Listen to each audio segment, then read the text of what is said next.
બધું છોડીને જવું પડશે. બધું જ છોડતા શીખો. કૌશલ્યાએ એ કઈ સામે કાંઈ આક્ષેપ ફેંક્યો નહીં કે મારા દીકરાની રાજગાદી આવતી હતી તે છીનવી લીધી. ક્યાંય પોતાની બોલચાલમાં પણ નહીં. અહીંયા કૌશલ્યા બેઠેલી હશે કે કઈકઈઓ બેઠેલી હશે? હા ના આપ જો હંમેશા છે ને બહુ જ સરળ હોય ને તો એમ કહી દે મારા સાહેબ અત્યારનો સ્વભાવ તમારો કઈ જેવો છે, પણ અંદરમાંથી કઈ નહીં. મારે તો કૌશલ્યા જેવું એ આક્ષેપની સામે મારે મૌન સેવવાનું છે. હવે વાત આપણે એ કરતા કે મોટા દીકરા તરીકે રામની ફરજમાં શું આવે તો હું જ્યાં સુધી બેઠો છું ને ત્યાં સુધી મારો નાનો ભાઈ એ પોતે રાજગાદી ઉપર આવીને બેસે ને એવું સંભવ નથી બનવાનું. એ મારો મોટો નાનો ભાઈ છે ને એ પણ એટલો બધો લાયક છે, એટલો બધો પાત્ર છે. હું તમને પૂછું કે અહીંયા આપણી સભાની અંદરમાં આવા રામ અને ભરતની જોડી હોય એવા કેટલા ભાઈઓ રહેતા છે? તમને મૌન થઈ જાવ તમને કઈ ખબર ના પડે. ભાઈ બોલવું તો પડશે.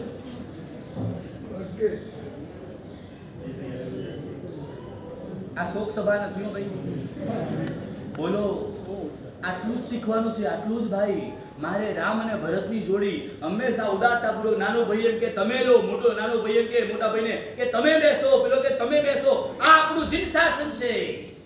હા ભાઈ, આ શિબિરની અંદરમાં આપણે શું શીખીને જવાનું? માત્ર છેલ્લે જમીન જવાનું નહીં ભાઈ. અહીંથી આટલું તો નક્કી કે મોટો ભાઈ ઉદારતાપૂર્વક નાના ભાઈને કે ભાઈ પિતાનું બધું તું લઈ લે, પેલો નાનો ભાઈ એમ કે નહીં ભાઈ આ બધું તમે લઈ લો. પછી બંને દીકરા ભેગા થઈને કે નહીં આપણે બેવા જઈએ કે નથી, આપણે બંને જણા પગ બેસશે તો આપણે એટલું કરીએ. પપ્પાને કહીએ પપ્પા તમે તમારા હાથે બધો ધર્માદા કરી દો. ધર્મ આ જગ્યા ઉપર બેઠેલો છે ભાઈ.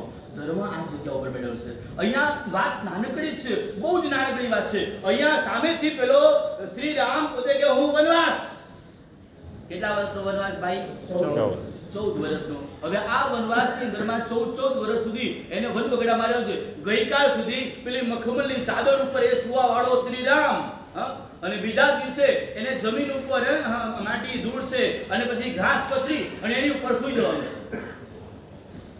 તમારે બધાને કોઈ એવો નિયમ ખરો કે મહિનાની અંદરમાં કમસે કમ 5 તિથિ તમે જેમ લીલોતરી નથી ખાતા, 5 તિથિ લીલોતરી નથી ખાતા તો કમસે કમ 5 તિથિ માટે હવે થોડું એક સ્ટેપ ઉપર કે 5 તિથિ માટે કમસે કમ રાત્રે ગાદીનો ત્યાગ કરી, બેડનો ત્યાગ કરી 5 તિથિ માટે જમીન ઉપર સંથારા ઉપર સુવાનું છે. કોઈ ભાઈ આવું કોઈ આપણા સભાની અંદરમાં ભાઈ? અમારા ભાઈ આ પ્રતાપભાઈ ચૌધરી ઉત્તર ગુજરાતમાં મહેસાણાની બાજુની અંદરમાં ઉનાવા કરીને ગામ છે. 1 વર્ષ પહેલા એમના ઘર બાજુથી નીકળતો હતો. એમના માતાજી 100 વર્ષની ઉંમરના, અને મને કે મારા સાહેબ આશીર્વાદ આપવા માટે આવ્યો. એમના ઘરે ગયા અને દીકરાની પાસે સંધારો હતો. બસ કંઈક આવો આજે નિયમ આપો, અને એ દિવસે એમને એક સંધારો આપેલો. આજે દર અમાવાસ્યાના દિવસે કે નેમિના દાદા આપો આશીર્વાદ, તુજે મારો અંતરનાથ, અમને આપો આશીર્વાદ, તુજે મારો અંતરનાથ, અમને આપો આશીર્વાદ, તુજે મારો અંતરનાથ, અમને આપો આશીર્વાદ.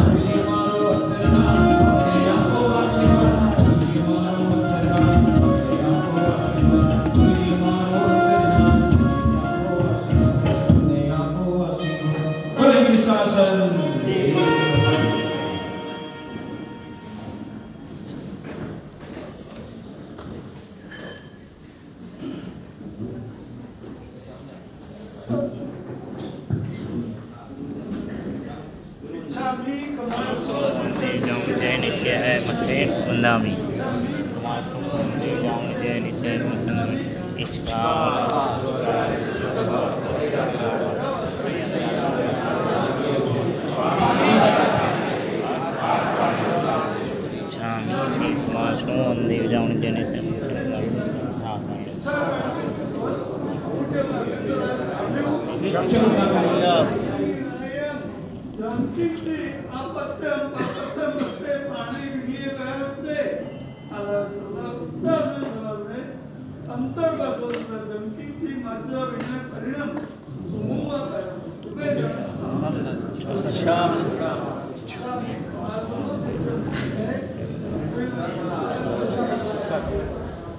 સામે દબાઈને બેસો.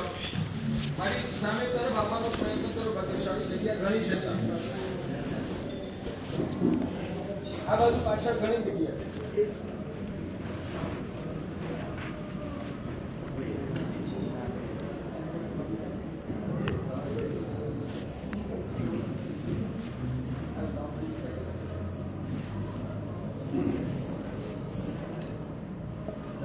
ચાલતી હતી?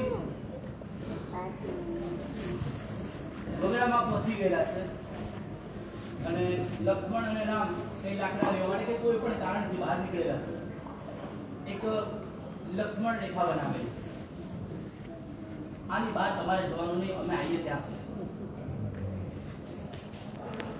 અને પોતાના કામની અંદરમાં વ્યસ્ત હતા. અંદર ઝૂંપડીમાં બધું કાર્ય ચાલતું હતું. એવાની અંદરમાં પેલો રાવણ એક બ્રાહ્મણનું રૂપ ધારણ કરીને આવ્યો. ભિક્ષામ દેહી કરીને એન્ટ્રી કરી. તમે આની બહાર આવીને આપો તો લઉં. હવે શું કરવાનું ભાઈ? સામે બ્રાહ્મણ છે. મર્યાદા જ્યાં ઓળંગવાનું થાય ને ત્યાં નુકસાન થાય. તમારા જીવનમાં કોઈ આવી લક્ષ્મણ રેખાઓ બનાવી હશે ખરી ભાઈ? કોઈક મર્યાદા, મતલબ કે આપણી પ્રતિજ્ઞા, કોઈ પણ વ્રત નિયમ, એ મર્યાદાની બહાર જ્યાં જઈએ છે. શ્રાવક તરીકેની મર્યાદાઓના નિયમો અલગ હોય છે, સાધુ તરીકેના જીવનની મર્યાદાઓ અલગ હોય છે. અહીંયા એ લક્ષ્મણ રેખા બનાવી રીતે રામ અને લક્ષ્મણ જ્યાં સુધી અંદર રામ અને લક્ષ્મણ અંદર રાખવા હતા, અંદર રહેવાનું હતું અને જ્યાં ઓળંગીને બહાર ગયા ત્યાં પકડીને લઈ ગયો પેલો રાવણ, ઉઠાઈ ગયો છે. ત્યાં પહોંચ્યા, ત્યાંની પાછા હવે આ ઉઠાઈને લઈ ગયા, પાછા લઈ આવ્યા, બધી જ ઘટના પૂરી થઈ ગઈ એમ સમજીએ. હમણાં એ વાત નથી કરી. રાત્રિ પ્રવચનમાં કદાચ આપણે વિષયો અંદરમાં ગોઠવશું કે રામાયણના 7 દિવસ માટેના એ બધા જ એપિસોડોના પ્રસંગો તમારી સામે મૂકવાનો પ્રયત્ન કરશું. વાતને લાંબી નથી કરવી, પણ આ સીતાને કલંક કેમ લાગે? આગલા જન્મની અંદરમાં એ સીતાનો આત્મા અને કોઈક મુનિ એની ઉપર ક્યાંક કલંક છોડી દીધું. એ કલંક છેલ્લી કક્ષાનું હતું મુનિ ઉપર. મુનિ વિચાર કરે છે કે અહીંયા જીનશાસનની અહીંયા અવહેલા થઈ રહી છે અને આ જીનશાસનની અવહેલા એ મારાથી પાલવે નહીં. એટલે મુનિરાજ શું કરતા ખબર છે? એ પોતે કાયદેસર ધ્યાનમાં લાગી ગયા. આજે તો તમને બધાને ખબર નથી કે કમસે કમ 10-20 લોગસના કાવસર શ્રાવક છે ને આ અભ્યંતર તર્પણ કરતો હોય એ મુનિરાજે પણ છે ને કાયદેસર ધ્યાન ચાલુ કરી દીધું અને કાવસર ધ્યાન કરતા શાસનદેવ હાજર થઈ ગયા. આપણે ઈચ્છીએ છીએ શાસનદેવના કાવસર કરવા દ્વારા શાસનદેવ હાજર થાય અને એ મુનિરાજે કાવસર ચાલુ કર્યો અને શાસનદેવ હાજર થઈ ગયા. શાસનદેવ હાજર થઈને બોલો મુનિરાજ તમને શું તકલીફ છે? અને એ વખતે કીધું કે જો આમાં હું બિલકુલ બહુ જ અંદરમાંથી શુદ્ધ છું અને છતાં મારી પર આવું કંઈ કલંક આવી ગયું છે. આ મુનિનું નામ સુદર્શન મુનિ અને આ સુદર્શન મુનિએ દેવને વાત કરી અને એ દેવે હવે ગામદરમાં જે અવહેલા થતી હતી એની જગ્યા ઉપર હવે જે આ સીતાનો આત્મા હતો ને સ્ત્રી તરીકેનો આખા શરીર ઉપર એટલા મોટા સોજા થઈ ગયા અને પછી સોજા થઈ ગયા પછી આ કેમ આવું થયું? અને એના મા બાપને કહે છે કે મારાથી ભૂલથી પેલા સાધુને કલંકિત કરી દીધા.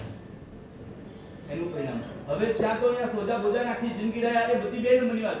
બીજા જન્મની અંદરમાં પણ અહીંયા સીતા આટલી ક્ષત્રિય હોવા છતાં પણ એનું નામ અહીંયા કલંકિત તરીકે બહાર આવ્યું.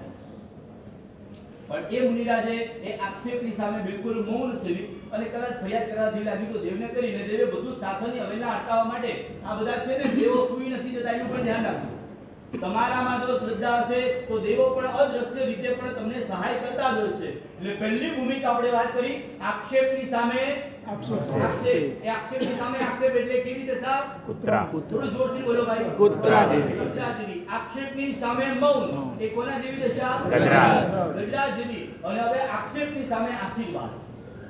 ભગવાન મહાવીર સ્વામી તમે જુઓ અને જ્યારે પેલા કનક આશ્રમમાંથી જ્યારે એન્ટ્રી લેશે બહારથી લોકો એમ કહે છે કે તમે ના જશો, અંદર પેલો ચંડક ઋષિક સર્પ રહે છે અને જ્યાં અંદરમાં સૂર્ય સામે દ્રષ્ટિ કરી અને એ દ્રષ્ટિથી સર્પ છે અને જેની સામે દ્રષ્ટિ ફેંકે ને એ ત્યાં ને ત્યાં બળીને ખાખ થઈ જાય છે. એવો સાપ ત્યાં છે, તમે ત્યાં ના જશો. અને ભગવાને સામેથી હિંમત કરી કે એને પણ મારે પ્રતિબોધ કરવો છે. જ્યાં એ વૃક્ષની નીચે જાય છે અને ત્યાં જ કાલસરમાં ભગવાન રહી જાય છે અને પેલા મનુષ્યની સુગંધથી પેલો સર્પ બહાર નીકળે છે અને જોવે છે ઓ આ પર્સન કયા અને જોયું ને જોરથી એટલો બધો ગુસ્સો આવ્યો અને ભગવાનના ચરણાંબુજની તરફ આવી અને પોતાના શરીરમાં રહેલું તમામ છે એ ભગવાનના ચરણોમાં નાખી દીધું. અને છતાં ભગવાન હવે એને શું કહે છે ખબર છે ભાઈ? થોડો સમય જાય છે અને પછી કહે છે બુદ્ધ બુદ્ધ ચંદ્રકોશિયા. આક્ષેપની સામે પણ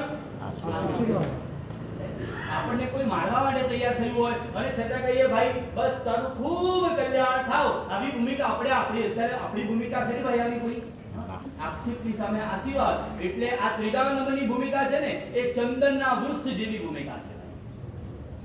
ચંદનનું વૃક્ષ હોય એને કાપવું હોય પ્રતાપભાઈ નલિનભાઈ એને કાપવા માટે શું લેવું પડે ભાઈ? કુવાડી લેવી પડે. એટલે કુવાડીનો ઘા એટલો બધો પાછળ દબાવે ને જોર ચંદ્રમાં મારે એટલે કુવાડીનો આખોનો લોખંડનો ભાગ જે હોય ને એ પેલાને છેદવાનું કામ કરે છે વૃક્ષને, પણ એ વૃક્ષ છે ને એ કુવાડીના લોખંડના ભાગને પણ સુવાસિત કરી દેશે. ચંદન જેવા. હવે ભૂમિકા નંબર 1 આક્ષેપની સામે આક્ષેપ મતલબ કે કૂતરા જેવી દશા. નંબર 2 આક્ષેપની સામે મૌન મતલબ કે ગજરા જેવા હાથી ચલે બજાર. ગમે તેટલા કૂતરાઓ પાછળ પડ્યા હોય તો એ ક્યારે એનો સામનો કરવા જતો નથી. આ બીજા નંબરની અવસ્થા. અને ત્રીજા નંબરમાં આક્ષેપની સામે આશીર્વાદ. પેલો સામે મારવા માટે પણ તૈયાર થયો હોય છતાં કે તારું કલ્યાણ. ભૂમિકા આ ત્રણમાંથી અત્યારે ભાઈ પહેલા નંબરમાં ત્રણમાંથી કઈ ભૂમિકા ભાઈ? પહેલા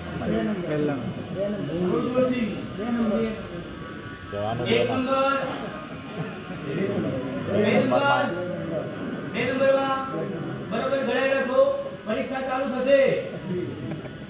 તમે જે દિવસથી બોલવાનું ચાલુ કર્યું તમે 2 નંબરની ભૂમિકામાં છે, હાથીની ભૂમિકામાં છીએ અને હવે ઘરે જાઓ એટલે સીધો ભડકો થાય બને એ વખતે પણ મૌન.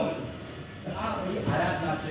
આ ત્રણ ભૂમિકામાંથી પરમાત્મા તત્વ તમે જુઓ, સદગુરુ અને સાધુ સંતો જુઓ, ગમે તેવી કદાચ અવસ્થાની વચ્ચે પણ પોતાની મસ્તી ક્યારે છોડે નહીં. ગમે તેટલી ગરમી આવી હોય તોય હંમેશા મજામાં. કોઈ વ્યક્તિ ક્યાંક છાંટા ઉડાડતા હોય તોય તેને પૂછે કેમ છો તો કે મજામાં. દરેક ભૂમિકાની વચ્ચે મારે આનંદમાં રહેવાનું છે, મજામાં રહેવાનું છે અને સામેવાળી વ્યક્તિનું ક્યારે ખરાબ ચિંતવાનું નથી.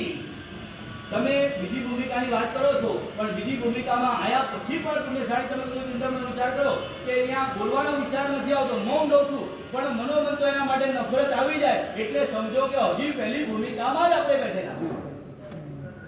એટલે આજના દિવસની જ્યાં પોણો કલાક જે આપણે વાત થઈ કેન્દ્રમાં સ્વાધ્યાય રૂપે આટલું એક કમસે કમ લઈને જજો અને 10 વ્યક્તિને કહેજો કે મારા સાહેબ અમને 3 અવસ્થાની વાત કરેલી. પહેલા નંબરમાં આક્ષેપની સામે આક્ષેપ, બીજા નંબરમાં આક્ષેપની સામે મૌન, ત્રીજા નંબરમાં આક્ષેપની સામે આશીર્વાદ. અત્યાર સુધી આપણે પહેલા હતા, બીજા હતા કે ત્રીજા હતા? પહેલા હતા. હવે બીજા ભૂમિકામાં આવી અને તે ત્રીજી ભૂમિકામાં આવી આપણે આ આત્માનું કલ્યાણ કરીએ તે જ મંગલમય અગત્ય.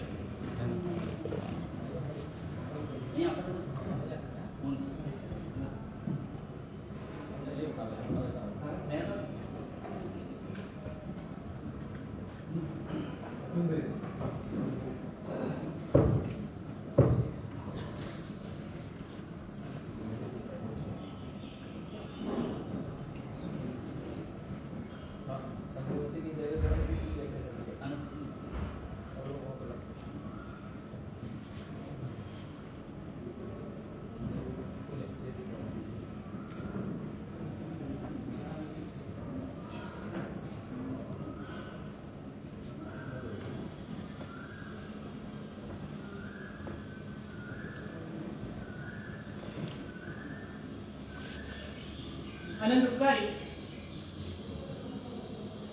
પરંપરાના સાગર કાલક દિવાળી તીર્થંકર ભગવંતોએ પૂર્ણના ત્રીજા ભાવની અંદર વિશ્વના તમામ જીવોના કલ્યાણની ભાવના સાથે તીર્થંકર નામકરણની વાતચીત કરી અને અંતિમ ભાવની અંદર એ તીર્થંકર નામ કર્મનો ઉદય થતાની સાથે અનંતા તીર્થંકર ભગવંતો હોય કે વર્તમાન સ્વામી પ્રભુ હોય દરેક પરમાત્માએ એ તીર્થંકર નામકરણનો ઉદય થતાની સાથે ધર્મશાસ્ત્રની પ્રભુએ ધર્મશાસ્ત્રની સ્થાપના શેના માટે કરી? ભગવાને ધર્મશાસ્ત્રની સ્થાપના શેના માટે કરી?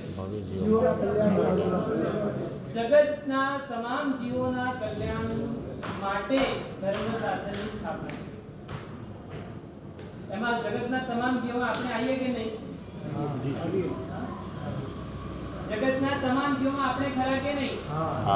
તો જગતના તમામ જીવોની સાથે બીજું બોલો ને, મારા કલ્યાણની ભાવના. મારા કલ્યાણ માટે ભગવાને ધર્મશાસ્ત્રની સ્થાપના કરી. હકીકતમાં કેવું હોય છે ઘણીવાર જગતમાં જે બધાનું એ કોઈનું નહીં. ઉપાસે કોનો? બધાનો. અને ઘર કોનું? આપણું. ઘરની જવાબદારી મારે ને ઉપાસની જવાબદારી બધાની મારે. હા, આવું થતું હોય છે ને. દેરાસર કોનું? કે ટ્રસ્ટીઓનું? હા, દેરાસર ટ્રસ્ટીઓનું કે બધાનું? ઉપાસક ટ્રસ્ટીઓનું કે બધાનો કે મારા સાહેબનો? હા, બોલો ને. ભગવાન મારા, ગુરુ મારા. ભગવાન ના એ કોના? ભગવાન ના એ કોના? જગતના તમામ જીવોના કલ્યાણની ભાવના સાથે પરમાત્માએ ધર્મશાસ્ત્રની સ્થાપના કરી. પરમાત્માએ આપણા પણ કલ્યાણની, આપણા કલ્યાણ માટે એટલે જગતના તમામ જીવોના બોલીએ છીએ એ ભગવાનની મહત્તા સૂચક છે. પણ આપણને ફીલિંગ શેમાં વધારે આવે? ડોક્ટરે હોસ્પિટલ બનાવી છે, સરકારી હોસ્પિટલ ચાલે છે ને વડોદરામાં. સરકારે સરકારી હોસ્પિટલ કોના માટે બનાવી? બધા માટે બનાવી. પણ તમારું એમાં ઓપરેશન ના થઈ શક્યું તો એ હોસ્પિટલ તમને સંવેદના કરાવે કે ભાઈ મારા માટે, અને આપણું ઓપરેશન એ જ હોસ્પિટલમાં થયું હોય તો એટલે આપણને બધાનું બોલવામાં જે ફીલિંગ નથી આવતી ને એ આપણું બોલવામાં. એટલે ભગવાને ધર્મ શાસનની સ્થાપના કોના માટે કરી? ફરી એકવાર આપણા માટે. અવાજ નથી આવતો. આપણા માટે. ફરી એકવાર બધા. મારા માટે. મારા માટે. ભગવાને ધર્મ શાસનની સ્થાપના કોના માટે કરી? મારા માટે. ભગવાને આપણા માટે આટલું બધું કર્યું, આપણે ભગવાન માટે શું કર્યું? આમ શું કર્યું તમને? આપણે ભગવાન માટે શું કર્યું? રોજ સ્તવના કરીએ, તાળીઓ પાડીએ, ભગવાન તમે બહુ મહાન. આપણે શું? ભાગ્યશાળી પરમાત્માનું ધર્મ શાસન આપણને મળ્યું છે એનું ગૌરવ ખરું છે. જીન શાસન મહાન છે, જીન શાસન મહાન છે આવું કોણ કોણ માને છે?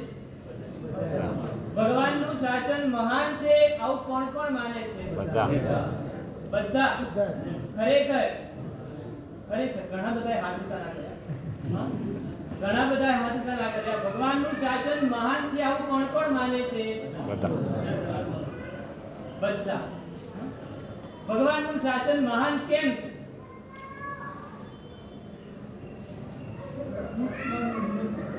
હા, આત્માની ઉન્નતિ.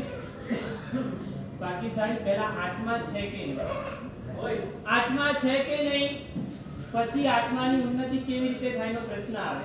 પહેલા આત્મા માનો છો? ભગવાનનું શાસન કેમ મહાન છે, પરમાત્માનું શાસન મહાન છે એના માટે ગુરુદેવ ઘણી વખત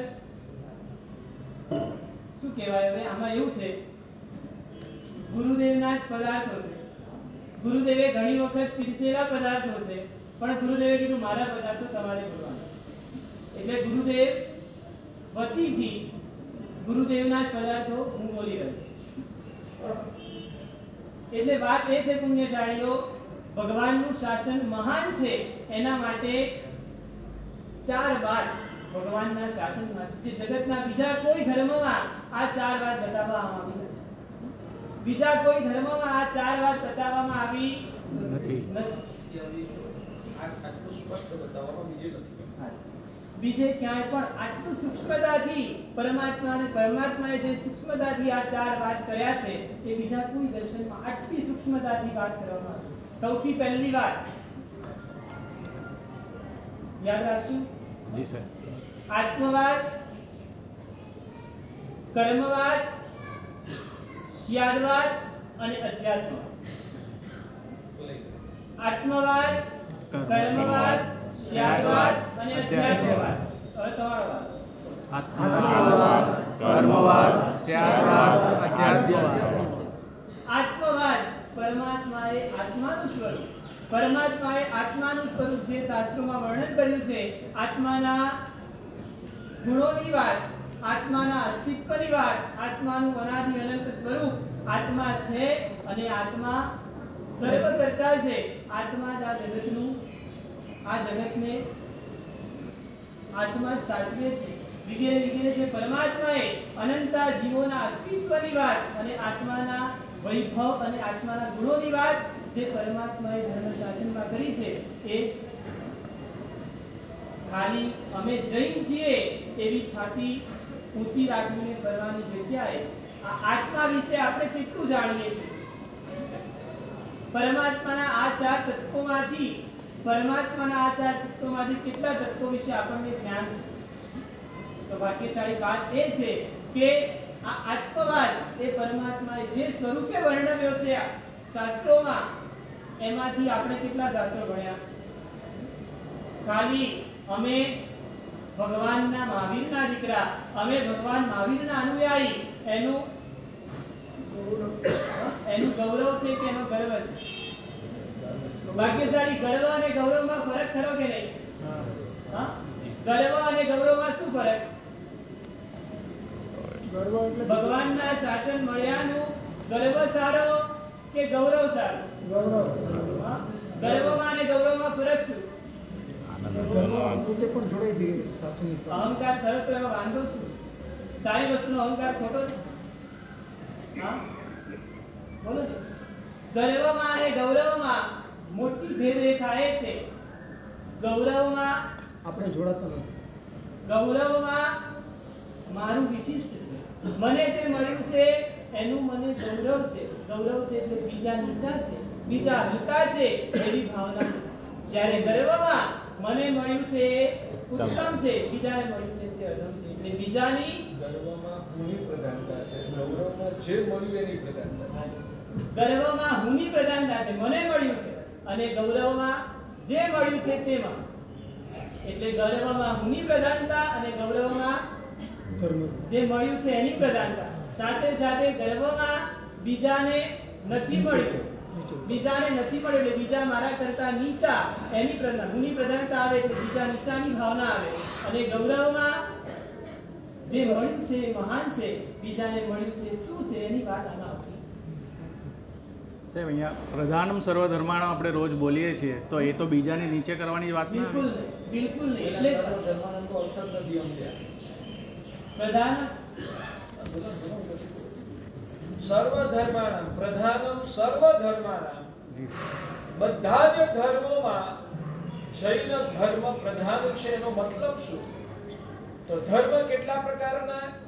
તપ કરવો એ પણ ધર્મ, સ્વાધ્યાય કરવો એ પણ ધર્મ, વૈયાવચ્ચ કરવી એ પણ ધર્મ, નવકાર ગણવા એ પણ ધર્મ, વિહાર કરવો એ પણ ધર્મ, માથાના લોચ કરવા એ પણ ધર્મ. આ બધા જ ધર્મોમાં પ્રધાન ધર્મ કયો? તો જૈનમ જયતિ શાસનમ. જૈનમ શાસનમ જયતિ એટલે કે શાસન એટલે આજ્ઞા. જૈનમ શાસનમ એટલે કે ભગવાન અરિહંતની આજ્ઞા. એ આ બધા જ ધર્મોમાં સૌથી પ્રધાન છે. એટલે કે તમારા આંબેલમાં પણ ભગવાનની આજ્ઞા હોય તો જ એ શ્રેષ્ઠ ધર્મ છે. આંબેલમાં તમારી મરજી હોય તો એ શ્રેષ્ઠ ધર્મ નથી. વૈયાવચ્ચમાં પણ તમારી ઈચ્છાઓની પ્રધાનતા હોય તો એને ભગવાને શ્રેષ્ઠ ધર્મ નથી કીધું. વૈયાવચ્ચમાં ભગવાનની આજ્ઞાને કેન્દ્રમાં રાખીને કરવામાં આવે તો જ શ્રેષ્ઠ ધર્મ બને. એટલે સર્વ ધર્મો, ગુરુને વંદન કરવા, સુપાત્ર દાન કરવું, જીવ દયા પાળવી, આ બધા જ ધર્મોના હજારો પ્રકારો. પણ એમાં પ્રધાન તત્વ કયું? તો જૈનમ શાસનમ જયતિ એટલે કે ભગવાનની આજ્ઞા હૃદયના કેન્દ્રમાં રહેલી હોય તો જ એ ધર્મ પ્રધાન ધર્મ બને. અને ભગવાનની આજ્ઞા જો કેન્દ્રમાં ન હોય તો એ ધર્મ એ પ્રધાન ધર્મ બનતો નથી. આનો તાત્વિક અર્થ આ છે. બીજા બધાની બાદબાકી કરીને અમે જ ઊંચા એવું બતાવવા માટે આ વાક્ય ભાગ્યશાળીઓ નથી. બરાબર? આ ખુલાસો પહેલી વાર થયો છે. અચ્છા, આ ખુલાસો પહેલી વાર થયો છે. બહુ સરસ. ભાગ્યશાળી વાત એ છે. ગર્વ અને ગૌરવ. હા? ગર્વ અને ગૌરવ. ગર્વ અને ગૌરવ, ભગવાનનું શાસન મળ્યાનું આપણે ગૌરવ કરવાનું છે. ગર્વને એટલે બીજા નીચા, બીજા હલકા એવી કોઈ વાત નથી. પણ મને મળ્યું છે તે અદ્ભુત છે અને માટે મને ભગવાનનું શાસન મળ્યાનું ગૌરવ છે. તો વાત એ છે પુણ્યશાળીઓ, ભગવાનના શાસનમાં આ આત્મવાદ, ફરી એકવાર આત્મવાદ, કર્મવાદ, સ્યાદવાદ, અધ્યાત્મવાદ. આ ચાર વસ્તુ જે પરમાત્માએ બતાવી છે એ અદ્ભુત રીતે. આત્મવાદ જોઈ લીધો, જોઈ તો લીધો નથી આત્મવાદનું ખાલી બહુ જ નાની વ્યાખ્યા કરી કે આત્મા છે, આત્માના કર્મબંધ થાય છે, આત્મા સંસારમાં ભટકે છે, આત્માનો મોક્ષ થાય છે, વગેરે વગેરે વાતો છે ભગવાને શાસ્ત્રમાં વર્ણવી છે. ક્યારેક અનુકૂળતા હશે તો ગુરુદેવ ફરમાવશે આત્મા છે કેવી રીતે છે અને આત્માના અસ્તિત્વની સિદ્ધિ. બોલો ભાગ્યભાઈ, આત્મા દેખાય છે? આત્મા છે પણ દેખાતો નથી. છતાંય ગુરુદેવ ક્યારેક ફરમાવશે તો બતાવશે કે આત્મા તમે જોઈ શકો. હા, આત્મા તમે જોઈ શકો છો, આત્માનો સાક્ષાત્કાર તમે જાતે જ કરી શકો છો. આ વાત ગુરુદેવ ફરમાવશે અને ત્યારે તમે જાતે જ જ્યારે એનો સાક્ષાત્કાર કરશો ત્યારે તમે કહેશો આત્મા જોઈ શકો. વાત એ છે આત્મવાદ. બીજી વાત છે કર્મવાદ. બીજો છે કર્મવાદ. આ જગતમાં જે કાંઈ પણ ઘટના બને એનું કારણ શું? એનું કારણ શું? કર્મ. પહેલા કરેલા ખરેખર આ માનો છો? આપણા ઉપર જ્યારે દુઃખનો ડુંગર તૂટી પડે, આપણા ઉપર જ્યારે દુઃખનો ડુંગર તૂટી પડે, ઘરમાં પરિવારના સંબંધો બગડી જાય, ઘરમાં દીકરો કહ્યું ના માને, દીકરો સામે પડે, પરિવાર બગડે, ધંધો બગડે, ઉપરા ઉપરી સમાચાર આવે કે ભાઈ ધંધામાં આટલું નુકસાન થયું છે, તમે કોઈ તમારા પાર્ટનરે તમને દગો કર્યો છે, વગેરે વગેરે, પરિવારમાં તકલીફ, સમાજમાં તકલીફ, સમાજને છૂટું થઈ જાઓ અને ધંધામાં પણ તકલીફ. આ દરેક પ્રકારની તકલીફો જ્યારે આપણી ઉપર તૂટી પડે ત્યારે મન સ્વસ્થ હોય કે ના? ત્યારે મન સ્વસ્થ હોય કે બેચેન હોય? બીજાએ કરેલા આક્ષેપો, બીજાએ કરેલા નુકસાનો, બીજાએ કરેલા ગુનાઓ, એના ઉપર મન કેન્દ્રિત હોય કે મારા કરેલા કર્મોનું પરિણામ છે, એમ વિચારીને મન શાંત થાય. આપણે ખાલી બોલીએ છીએ અને હકીકતમાં છે ને ઘણીવાર તમારા જાજમનો જવાબ અને તમારો બાર ફ્રેન્ડો સાથેનો જવાબ એમાં આપ જમીનનું અંતર હોય છે. સામે કોણ છે એના જોઈને બોલતા એટલું સરસ આપણને આવડી ગયું છે ને, એના કારણે અંદરનો સાચો જવાબ શું છે એ બહાર નીકળતો. ખરેખર અંતરાત્માને પૂછો કે કર્મમાં આપણે શ્રદ્ધા રાખીએ છીએ? જેને શ્રદ્ધા હોય એ આવેલા દુઃખોમાં ક્યારેય મનથી ડિસ્ટર્બ થાય નહીં. આવેલા દુઃખોમાં, આવેલા કર્મના ઉદયોમાં મનથી ક્યારેય વ્યાકુળ બને નહીં. અને જે ખરેખર કર્મમાં આસ્થા રાખતો હોય ને એ ક્યારેય બીજાને ગુનેગાર માને નહીં. જે ખરેખર કર્મમાં આસ્થા રાખતો હોય ને એ ક્યારેય બીજાને ગુનેગાર માને નહીં. કારણ કે આ બધું જે થાય છે મારા કર્મોના કારણે થાય છે. તો મારો દુશ્મન કોણ? કર્મ નહીં, હું પોતે. કર્મ કર્યા કોણે? કર્મ કર્યા કોણે? કર્મ કાંઈ વસ્તુ છે દુનિયામાં દેખાતી, જાતે ઊભી થયેલી કે આપણે બનાવેલી? કર્મ શું છે? આપણા દ્વારા નિર્મિત વસ્તુ કે કર્મ જાતે કોઈએ ગિફ્ટમાં આપેલા છે? કોઈએ ગિફ્ટમાં આપ્યા છે કે આપણે બનાવેલા છે? આપણે બનાવેલા કર્મો. તો આપણો દુશ્મન કોણ? આપણે પોતે. આપણે પોતે. તો વ્યક્તિને જ્યારે દુઃખોનો ડુંગર તૂટી પડે ત્યારે શું વિચારે? ત્યારે ક્ષમતા વધે, ત્યારે ક્ષમતામાં રહે કે દુઃખી થઈ જાય? ભગવાનના ધર્મના તત્વો, જૈન ધર્મના તત્વો એવા અદ્ભુત પરમાત્માએ વર્ણવ્યા છે કે આવતા ભાવમાં સુખી નહીં, અત્યારે ને અત્યારે તમે જે પરિસ્થિતિમાં છો એમાં તમને ક્ષમતા સમાધિમાં રાખે, એમાં તમને ડિસ્ટર્બ ના થવા દે, એમાં તમને આનંદમાં રહેવા દે. પરમાત્માના તત્વો જેને જીવનમાં ઉતારેલા હોય તે વ્યક્તિનો વાત એ છે ભાગ્યશાળી. કર્મ આ જગતમાં જે કાંઈ પણ બને છે એ કર્મથી બને છે. આ જગતમાં જે કાંઈ પણ બને છે એ કર્મથી બને છે.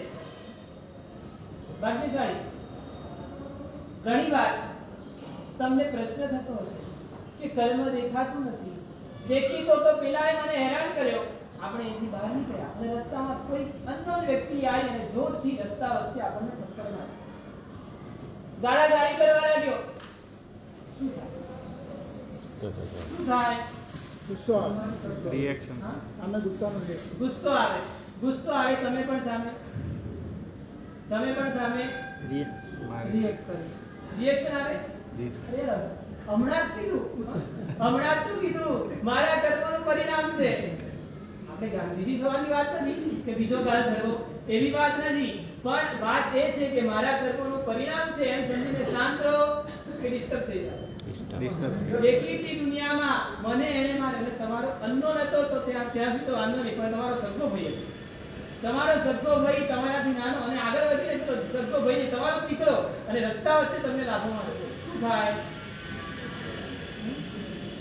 ભાગ્યશાળી. ખરેખર આ શ્રદ્ધા બહુ જ કાચી છે. એટલે જ ગુરુદેવે આજનો વિષય આપ્યો છે દ્રશ્ય દુનિયાના દ્રશ્ય દુનિયાના અદ્રશ્ય કામ. દેખાય છે મારો વાળો સામેનો, પણ એનું કારણ શું છે? એ દેખાતું નથી. પણ અદ્રશ્ય દુનિયા, અદ્રશ્ય દુનિયા જે કરે છે ને એ દ્રશ્ય દુનિયાની કોઈ તાકાત નથી.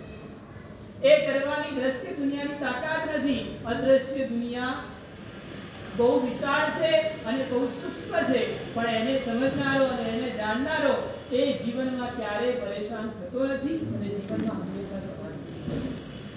તો આ દ્રશ્ય દુનિયાના અદ્રશ્ય કારણો જાણવા માટે આજે ભેગા થયા છે. ખાલી જાણવાનું છે કે એની શ્રદ્ધા દ્રઢ કરવાની છે. આપણે અહીંયા બેઠેલા બધા જ જાણીએ છીએ કર્મ નામની વસ્તુ છે, પણ જ્યારે પ્રેક્ટિકલ આવીએ છીએ ત્યાં શ્રદ્ધા ક્યાં જતી રહે છે. દુકાનમાં બેઠા હતા અને એક ગ્રાહક આવ્યો અને ગ્રાહકને જોઈને તમને લાગ્યું કે આ ગ્રાહક બરાબર શ્રીમંત છે અને ગ્રાહક સાથેની વાટાઘાટોમાં તમારી સેલ્સમેનશિપ બહુ પાવરફુલ અને સેલ્સમેનશિપથી તમે એની સાથે વાત કરી અને તમને નેટ 10 લાખનો પ્રોફિટ થયો. વાત બોલો પુણ્યશાળી. ઘરે આવીને આમ તો વાત કરતા જ નહીં હો, પણ નથી ને કોઈની આગળ વાત નીકળે અને કહેવાય એવું હોય તો શું કહો? હા, તેની મજા આવી 10 લાખ કમાયા એની મજા હોય. એને બાજુ પર મૂકો, હકીકતમાં મજા આવી છે. કેવો બાટલીમાં ઉતારે, કેવો એને ગોળ ફેરવી દીધો, કેવો એને બરાબર એવો લઈ લીધો કે કોણે લીધો? તમે તમારી સેલ્સમેનશિપે કે તમારા પુણ્યએ? હા બોલો ને, કોણે લીધો? કોણે તમને 10 લાખનો પ્રોફિટ કોણે કરાવ્યો? અમુકનો તાવ ઊંચો થઈ જાય કે ભાઈ આપણી તાકાત એટલે ભલભલાને આપણે આપણા કન્વિન્સ કરી દઈએ, ભલભલાને આપણી વસ્તુ બદલાવી દઈએ, ગમે તેવી વસ્તુ સામેવાળાને બદલાવી આપણને આવડે. આપણી મહેનત અને આપણી આવડત એના ઉપર આપણને વિશ્વાસ વધારે કે કર્મ ઉપર વિશ્વાસ? એટલે બનતી સફળતાઓમાં અને મળતી નિષ્ફળતાઓમાં આપણે કારણ કોને માનીએ છીએ? મળતી સફળતા અને મળતી નિષ્ફળતા એમાં કારણ કોણ? કર્મ. અવાજ નથી આવતો. બોલો, કારણ કોણ? કર્મ. હા, મારે મેચ કરેલું કર્મ એટલે સફળતા મળી તો એનું કારણ કોણ? કર્મ. નિષ્ફળતા મળી એનું કારણ કોણ? કર્મ. એમાં સામેવાળો કે મારી હોશિયારી એ બધું બે નંબરનું છે, એ બધું બીજા નંબરે. સૌથી પહેલું કારણ શું? કર્મ. આ જેને શ્રદ્ધા હોય, આ જેને વિશ્વાસ હોય, એ વ્યક્તિ ક્યાંય ડિસ્ટર્બ થાય નહીં, એને ક્યાંય છતી જાય. એટલે ભગવાનના ધર્મમાં આસ્થા રાખનારો વ્યક્તિ ક્યારે દુખી તો ના જ થાય, પણ ક્યારે હવામાં ના ઉડે. આપણે હવા ઉડી જઈએ, આપણે હવામાં ઉડીએ હા કે ના? ક્યારે કે હંમેશા?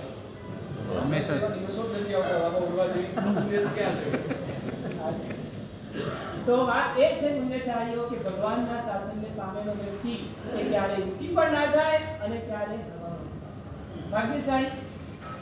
આપણે કર્મની શ્રદ્ધાને કર્મ છે એ વાતને આપણે મનમાં દ્રઢ કરવી છે. કર્મ છે પણ દેખાતું, કર્મ છે પણ દેખાતું તો કેવી રીતે માની? કર્મ છે તો પણ દેખાતું તો કેવી રીતે માની? દરેક વસ્તુ, આ દુનિયાની દરેક વસ્તુ આખી દેખી શકાય એવી હોય છે? દરેક વસ્તુ આખી દેખી શકાય એવી હોય છે? 5 વર્ષનું બાળક, તમારું 5 વર્ષનું બાળક નાનું, અને તમે એ વખતે ઘરમાં તમારા 12 વર્ષના બાળકને કીધું કે બેટા આ લાઈટ ચાલુ કર, 12 વર્ષના બાળકને તું બેટા લાઈટ ચાલુ કર ને તો એ શું કરશે? શું કરશે? અને અત્યારના તો તમારા ઘરો પણ રિમોટ કંટ્રોલ, ત્યાં તો એકદમ દેખાય, સામે વાયર દેખાય, અને તમે સ્વિચ પાડી, તમે સ્વિચ ચાલુ કરી અથવા તમારા દીકરાએ સ્વિચ ચાલુ કરીને ઉપર લાઈટ નાનો 5 વર્ષનો બાળક એ સમજ્યો કે સ્વિચ ચાલુ કરવાથી લાઈટ ચાલુ થાય, સ્વિચ ચાલુ કરવાથી લાઈટ ચાલુ થાય. તમે 10 વર્ષે, 15 વર્ષે, 20 વર્ષે ઘર બદલવાની આદત વાળા અને નવું ઘર બનાવવાનું કામ ચાલતું હતું ને ત્યાં વાયરિંગ ફિટિંગનું કામ ચાલતું હતું અને સ્વિચ બોર્ડ લગાવતા અને જમીન પર સ્વિચ બોર્ડ પડ્યું હતું. નાનો 5 વર્ષના બાળકને સાથે લઈને તમે ઘરની વિઝિટે ગયેલા અને તમે જોયું અને બાળકે તમે તમારા કામે લાગ્યા અને બાળક રમવા માંડ્યું. બાળકને યાદ હતું કે મોટા ભાઈએ પેલી સ્વિચ ચાલુ કરી ને તો લાઈટ થઈ, સ્વિચ બોર્ડ હાથમાં લીધી ને બધી સ્વિચ ચાલુ કરી અને પછી ઉપર જુએ છે એકે લાઈટ ચાલુ. 5-10 મિનિટ તો આ રમત ચાલી અને તમે ત્યાં પહોંચ્યા અને છોકરો તમને કહે, પપ્પા પેલા મોટા ભાઈએ સ્વિચ ચાલુ કરી ત્યાં લાઈટ ચાલુ થઈ હતી, અહીંયા હું સ્વિચ ચાલુ તો લાઈટ ચાલુ કેમ નહીં થતી? તમે શું કહો? તમે શું કહો? પપ્પા કનેક્શન એટલે શું? પછી શું કહો? જોડાણ એટલે શું? 5 વર્ષનો બાળક છે, એને તમે શું સમજાવો? એને શું સમજાવો? એક લીટીમાં તમને વધારે ટાઈમ હતો, અડધો કલાકનો ટાઈમ હતો ને આખું ઘર જોઈને પાછા જવાનું, યોગ્ય સૂચનાઓ કરીને ટાઈમ હતો નહીં. બેટા તું નાનો છે, મોટો થઈ છે એટલે ખબર પડશે. તું નાનો છે, મોટો થઈ છે એટલે ખબર આવું જ કહો, શું કહો? હા, આવું જ કહો કે શું કહો? નાનો છે, સમજાવવાનો ટાઈમ હોય, સમજાવવાનો પ્રયત્ન પણ કરો, પણ હજી સમજ પડેલી બુદ્ધિ તો જોઈએ, સમજ પડેલી બુદ્ધિ તો જોઈએ ને. બેટા અત્યારે માથાકૂટ ના કર, હું કહું એટલે માની લેવાનું, બરાબર? એવું જ કરો ને કે સમજાવવાનો પ્રયત્ન કરો, કે સમજાવવાનો પ્રયત્ન કરો. બસ બેટા આ સ્વિચ ત્યાં કનેક્શન હોય એટલે ચાલુ થાય છે, એક મિનિટમાં કીધું અને પછી પણ વધારે પ્રશ્ન કરે, બેટા અત્યારે શાંતિ રાખ, પછી આ થોડો મોટો થશે એટલે ખબર પડશે, એમ કરીને વાત મૂકી દે. ભગવાનને આપણા જેવા બાળકો પ્રશ્ન પૂછે કે ભગવાન મેં આ ભાવમાં કોઈ ગુનો કર્યો નથી અને છતાં મને આવું કેમ થયું? મને આવું કેમ થયું? ભગવાન શું કે? તમે જેમ કહો ને કનેક્શન, ભગવાન જે કર્મ લે એટલે પછી તમે પૂછો ભગવાન કર્મ એટલે શું? કર્મ દેખાતું, કનેક્શન દેખાતું નથી, પણ તમે કહો છો દીકરો,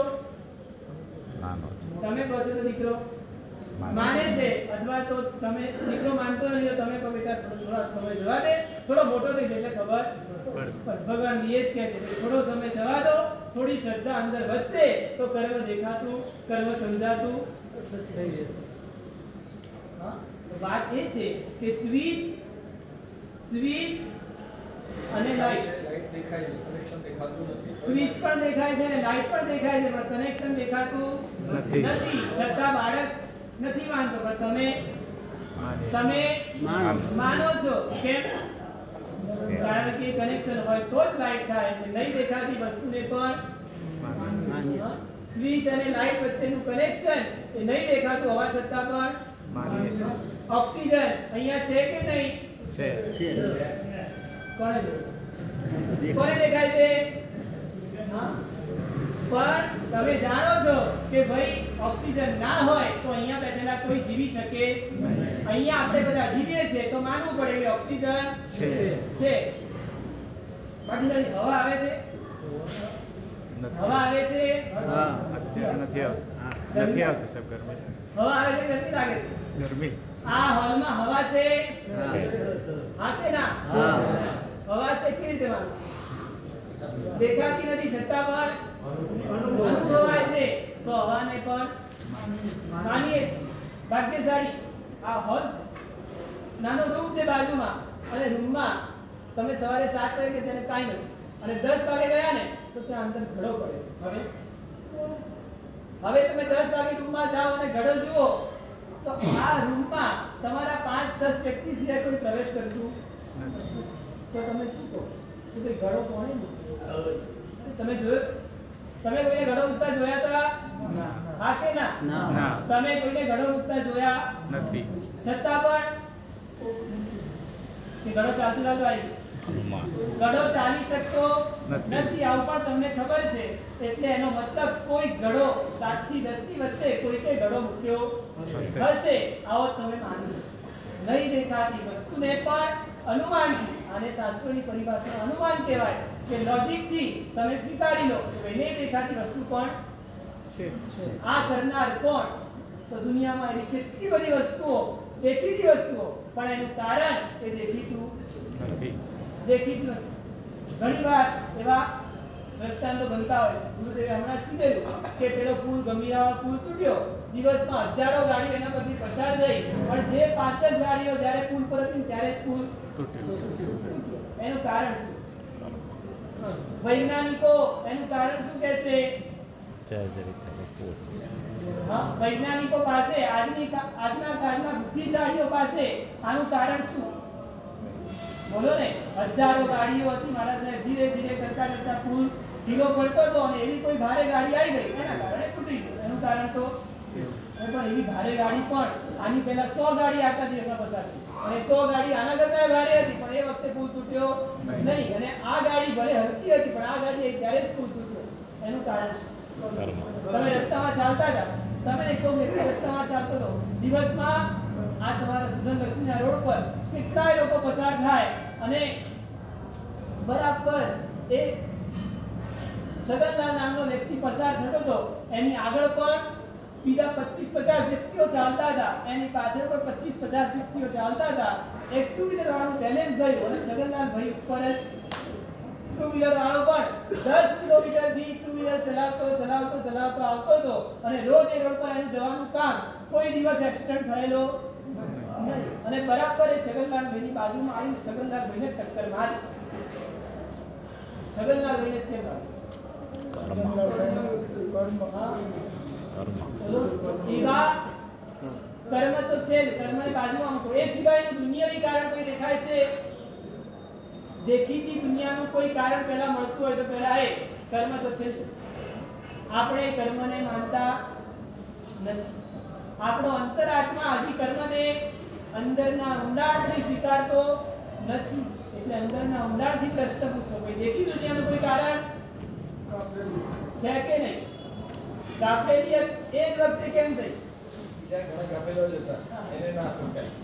બીજા ઘણા લોકો હતા કે જે બરાબર ચલાવતા નતા અને બીજા ઘણા લોકો રોડ પર ચાલતા હતા. ગાફેલિયત સ્કૂટર વાળાની અને વાગ્યું છગનલાલ ભાઈને. આગળ કેટલાય લોકો ચાલતા પણ કોઈને નહીં, છગનલાલ ભાઈને જ કેમ વાગ્યું? તો માનવું જ પડે કે એવી કોઈ વસ્તુ છે કે જે દુનિયાવી વ્યક્તિઓ જોઈ શકતા નથી. માનવું જ પડે કે એ ગંભીરાના પુલ ઉપરની જ્યારે ટ્રકો પસાર થતી હતી એ વખતે આ જ ટ્રક વખતે કેમ ગયું? પુલ તો જૂનો જ હતો, પુલ તો ખખડેલો જ હતો અને આજના દિવસમાં પણ કેટલીય વ્યક્તિઓ પણ બરાબર એ જ ટાઈમે, જે ટાઈમે આ ટ્રક ઉપરથી પસાર થઈ એ જ ટાઈમે પુલ તૂટવો. એનું કારણ દેખીતું કોઈ કારણ નથી. અને આ જ વખતે તમારા વેપારી કે તમારા પાર્ટનરે ખાલી તમારી જોડે પાર્ટનરશિપ નથી રાખી, એનો ધંધો એટલો મોટો છે કે એની જોડે પાર્ટનરો પણ ઘણા અને 5-10 પાર્ટનરો સાથે કામ કરે. અલગ અલગ વ્યક્તિઓ જોડે પાર્ટનરશિપમાં ધંધો ચાલે અને એ વ્યક્તિએ તમને દગો દીધો અને તમારા રૂપિયા એને પચાવી. બીજા 9 વ્યક્તિઓ સાથે આજ સુધી ક્યારેય પ્રોબ્લેમ થયો નથી. તમે તો 5 વર્ષ ધંધો કરતા હતા, પેલા બીજા વાળાએ 10 વર્ષ ધંધો ચાલે, કોઈ 20 વર્ષ ધંધો ચાલે, પણ એમને ક્યારેય આવો ખરાબ અનુભવ થયો નથી. પણ તમારી સાથે તમને ચીટિંગ કરવાની અને તમને હેરાન કરવાની અને ભાવના જાગી. એનું કારણ શું? કઈ દુનિયાવી કારણ ના હોય. છેલ્લે કર્મ તો છે જ. આ તો શું કેવું છે? બહુ વર્ષોથી ધર્મને પામેલા છે એટલે અંદરથી શ્રદ્ધા જડ થયેલી હોય. આપણા બધાની વાત છે ભાગ્યશાળી હોવાનું કારણ વૈજ્ઞાનિકો પાસે કોઈ કારણ નથી. દેખીતી દુનિયા બુદ્ધિશાળીઓ પાસે આના કોઈ કારણો ખરા? હા કે ના? આના કોઈ કારણો દેખીતી દુનિયા પાસે આનું કારણ માનવું હોય તો એ જ કે ભાઈ કંઈક એવું છે કે જે અમને આંખેથી દેખાતું નથી.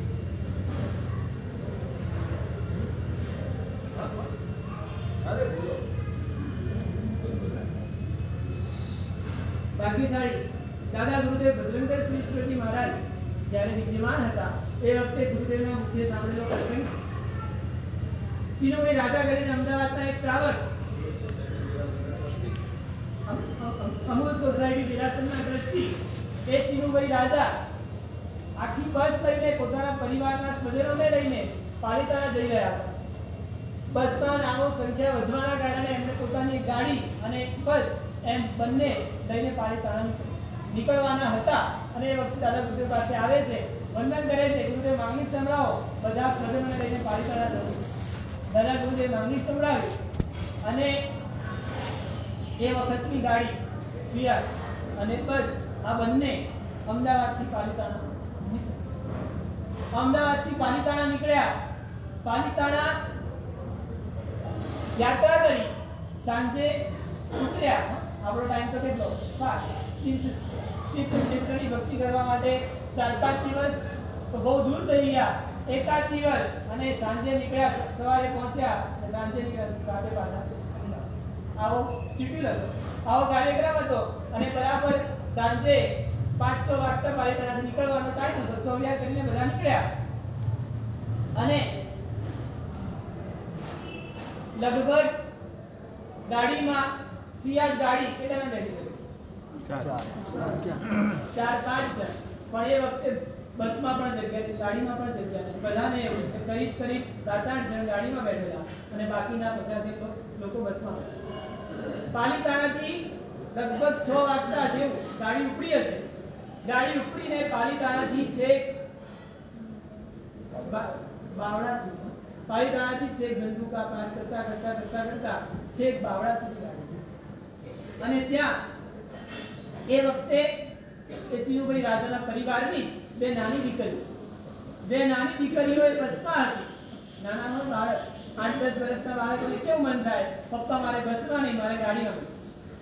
પપ્પા મારે બસમાં નહીં, મારે ગાડીમાં બેસવું છે. પાલિતાણાથી નીકળ્યા નહીં, 5-10 કિલોમીટર થયા હતા ને ત્યારથી આ બાળિકાઓએ જીદ પકડી, મમ્મી મારે ગાડીમાં બેસવું છે. બંને બાળિકાઓ એ જીદ પકડે છે અને મમ્મી કે બેટા થોડા આગળ જવા, જ્યાં બસ ને ગાડી ઉભા રહેશે ને ત્યાં આપણે ચેન્જ કરી દઈશું. એમ કરીને સાંત્વના પાડતા છેક બાવળા સુધી ગાડી પહોંચી. ત્યાં સુધી વચ્ચે ગાડી નોન સ્ટોપ, ક્યાંય વચ્ચે અટકી ગાડીમાં બેસવું એ સ્ટેટસ. આપણે તો મુસાફરીથી મતલબ, સમજદાર વ્યક્તિને મુસાફરીથી મતલબ, પણ બાળિકાઓને આવી સમજણ નહીં. અને રાતે બીજા કોઈને તો વાપરવાનું હતું નહીં, પણ ડ્રાઈવરોને ચા પીવા માટે ગાડી બાવળા પાસે ગાડી ઊભી રહે છે. અને એ વખતે બાળિકાઓની જે માતા હતી નીચે ઉતરે છે બાળિકાઓને લઈને અને દાદાને વાત કરે છે કે આવી વાત છે કે ભાઈ ચીનુભાઈને વાત કરે છે. અને એ વખતે ચીનુભાઈ ગાડીમાં બેઠેલી બે વ્યક્તિઓને બસમાં શિફ્ટ કરે છે અને બસમાં બેઠેલી બે બાળિકાઓને ગાડીમાં, કારણ કે છેવટે ગાડીમાં જગ્યા નહીં છે. બોલો, આઠમાંથી એ બે વ્યક્તિઓને જ્યારે ગાડીમાંથી બસમાં બેસવાનું ત્યારે શું થતું? આપણો નંબર હોય તો આપણે આ તો અપમાન લાગે અને મનમાં દુઃખ થાય. આમને પણ દુઃખ થયું. અને ગાડી હતી એટલે ગાડી ઝડપથી 7-8 જણને લેવાના, 7-8 જણ ગાડીમાં બેસી ગયા અને ગાડી બસવાળા ડ્રાઈવરને વાર લાગી. બસના લોકો બધા ભેગા થઈને પાછા બેઠા અને ગાડીથી બરાબર 5 મિનિટે બસ પડી. બસ આગળ જઈ રહી છે, હજુ તો 2-5 કિલોમીટર પસાર કરે અને ત્યાં આગળ બસની સ્પીડ ઘટી ગઈ અને ઘટતા જોયું તો આગળ ટ્રાફિક જામ છે. અને આગળ ટ્રાફિકમાં બસ ધીરે ધીરે પસાર થાય છે અને બરાબર આગળ મોટો એક્સિડન્ટ થયેલો. અને જોયું અરે આ તો આપણી જ ગાડી. અને બસ વાળા બધા નીચે ઉતર્યા અને જોયું એ જ ફિયાટમાં બેઠેલા 8 જણ ત્યાં ઓન ધ સ્પોટ એ 8 એ 8 જણ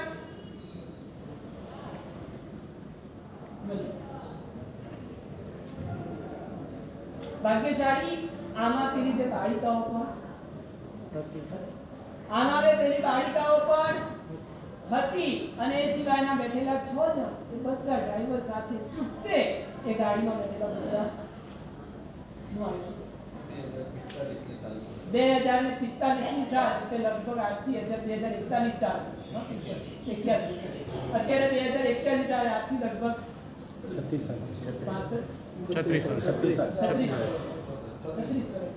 36 વર્ષ પહેલાની આ વાત છે. ભાગ્યશાળી હવે આ બાળિકાઓને બસમાંથી ગાડીમાં લાવનાર અમદાવાદથી પાલિતાણા સુધી પાલિતાણાથી બાવળા સુધી પાછું બસમાં જતા. આ બાળિકાઓ અમદાવાદથી પાલિતાણા સુધી બસમાં ગઈ છે. પાલિતાણાથી બાવળા સુધી બસમાં આવી છે. બાવળાથી અમદાવાદ કેટલું બાકી? 20 કિલોમીટર. ખાલી 20 કિલોમીટર બાવળાથી અમદાવાદ બાકી છે અને આ વખતે બાળિકાઓને ગાડીમાં બેસવાનું ઘટ્યું. એનું કારણ શું? શું? અને આઠમાંથી 8 જણ હતા. કોઈ પણ બેનો નંબર લાગવાનો, બે બાળિકાઓની સામે કોઈ પણ બેનો નંબર લાગવાનો નહીં. બરાબર એ જ બે આ બસમાં ગોઠવાયા અને ગોઠવનારું પરિવર્તન એ લોકોનું પુણ્ય કરતું હતું એ લોકોને. અને એ 8 એ 8 જણ બાળિકાઓ સહિત આ ઘટના વાસ્તવિક 2045 ભાગ્યશાળી માનવું જ પડે કે દેખીતી દુનિયાનું આમાં કોઈ કારણ જવાબદાર બોલો ને. બાળિકાઓએ જીત કરી એટલે બતાવ્યું ને. બાળિકાઓને જીત કરવાનું સુધારનાર કોણ? અમદાવાદ થી ગાડીમાં બેઠી હોત તો જીત કરવાનો વાર જ ન હોય. પણ અમદાવાદમાં એને ગાડીમાં બેસવાનું બંધ થયું નહીં. અમદાવાદ થી પાલિતાણા જતી વખતે ગાડીમાં બેસવાનું બંધ થતું નથી. પાલિતાણાથી ઉપડતી વખતે પણ વિચાર આવતો નથી. ઉપડ્યા પછી 5-10 કિલોમીટર ગયા પછી વિચાર આવે છે અને મમ્મી કહે છે બેટા કરીએ કરતા છેક બાવળા સુધી આવી ગયા. બાવળામાં બસ ઊભી ના રહી હોય તો કદાચ બહુ જલ્દી અને કદાચ બાવળામાં બસ ઊભી ના રહી હોત તો કદાચ બાળિકાઓનો નંબર નાની બાળિકાઓ એનો કારનો વાત એ છે પુણ્યશાળીઓ કે આનું કારણ કોઈની પાસે આનું કારણ દેખીતી દુનિયાનું દ્રશ્ય દુનિયામાં આવું કોઈ કારણ દેખાતું નથી. માનવું જ પડે કે કર્મનું અદ્રશ્ય દુનિયાનું કોઈ કારણ જવાબદાર. અદ્રશ્ય દુનિયાનું કયું કારણ જવાબદાર? જેના કારણે આપણને સુખ દુઃખ મળે, જેના કારણે આપણી સાથે સફળતા અને નિષ્ફળતાની ગેમો રમાય, આનું મુખ્ય કારણ હોય તો કોઈ જવાબદાર કારણ નથી. બરાબર છે પુણ્યશાળી? કર્મ ઉપર આસ્થા ખરી દ્રઢ થઈ કે ના થઈ? દ્રઢ થઈ કે ના થઈ? કર્મ કેવું છે? કર્મનો હિસાબ કોણ રાખે? ભાગ્યશાળીઓ લગભગ છે ને કર્મ ઉપર આસ્થા રાખવાવાળા આપણે. જ્યારે પાપી વ્યક્તિઓને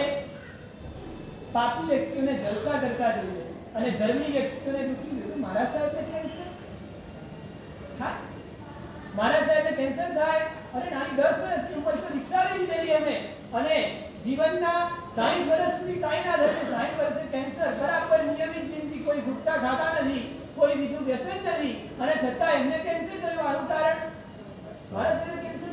એટલે જ્યારે તમે ધર્મી વ્યક્તિઓને દુખી જુઓ અને પાપી વ્યક્તિઓને જલસા કરતા જુઓ ને, કેટલા અનાચારીઓ, કેટલા ગુંડા લોકો આજે જલસાબંધ જીવી રહ્યા છે, ત્યારે અંદરની શ્રદ્ધા એટલે આ દુનિયામાં એ શ્રદ્ધાને દ્રઢ કરવાની. બરાબર? કર્મ કરનાર કોણ? આપણે પોતે. આ કર્મ કરનાર કોણ? આપણે પોતે. એનો હિસાબ કોણ રાખે? કોઈ કહે ને કે ચિત્રગુપ્ત બધાના ચોપડા લખતો જાય. બોલો, ચિત્રગુપ્ત બધાના ચોપડા લખતો જાય. બાકી થઈ દુનિયામાં વ્યક્તિઓ કેટલી? આ દુનિયામાં વ્યક્તિઓ કેટલી? 700 કરોડ. બસ એટલી દેખાય છે. મનુષ્ય તમે ક્યાં બેઠા છો? ભગવાનનું શાસન પામ્યા છો. ખાલી 700 કરોડ લોકો છે દુનિયામાં. મનુષ્ય છે સાહેબ. આ જગતમાં જીવો કેટલા? અનંતા જીવો છે. તો જીવો બધા લોકો જ કહેવાય. માણસ કહેવા ના કહેવાય બે નંબરની વાત, પણ જીવો દરેક વ્યક્તિ છે. તો વાત એ છે કે આ બધા અનંતા જીવોના હિસાબ લખવા માટે ચિત્રગુપ્તે કેટલા રૂપ કરવા પડે? હા, ચિત્રગુપ્ત નવરો છે, બધા માટે ચોપડા લઈને બેસે અને લખતો જાય. એની પેન ખાલી ના જાય, ચોપડો ભરી ના જાય, એવું બધું હશે. કર્મનો હિસાબ રાખનાર કોણ? એ પોતે કર્મનો હિસાબ રાખનાર કોણ? કોઈ નથી સર, ઓટોમેટિક છે. કર્મ કેવી રીતે લાગે? કર્મ કેટલા પ્રકારના? આ દુનિયામાં કેટલા પ્રકારના કર્મો છે? વગેરે ઘણી બધી વાતો. કર્મ જીવને કેવી રીતે ચોટે? ઘણી બધી વાતો જોવા. તો વાત એ છે કે આ કર્મનો હિસાબ રાખનાર કોઈ નથી. પેલા કર્મ બંધાય છે, કર્મ લાગે કેવી રીતે એની વાત કરવાની જી સર.